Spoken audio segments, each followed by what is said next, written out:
பாஜக பக்கம் தாவும் திமுக எம்எல்ஏ தமிழக அரசியல் களத்தில் அதிர்ச்சி.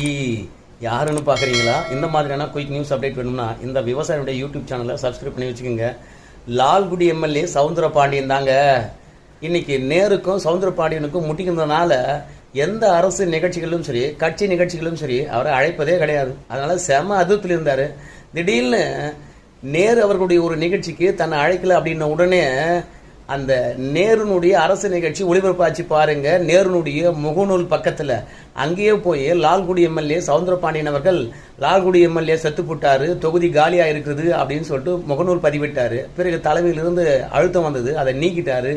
இப்போ காலை உணவு திட்டமானது லால்குடி தொகுதியிலே தொடங்கியிருக்காங்க. இவரை அழைக்கவே இல்லை. ஆனால் நேருடைய மகன் அருண் நேரை கூப்பிட்டுலாம் தொடங்கியிருக்காங்க. அதனால இந்த எம்எல்ஏ பதவி ராஜினாமா பண்ணிட்டு பாஜக போலாமா என்று யோசனை பண்ணிட்டு இருக்காராம். பாஜக விடாம அழைச்சிக்கிட்டு இருக்காங்களாம். என்ன நடக்குதுன்னு பொறுத்து பார்க்கலாம்.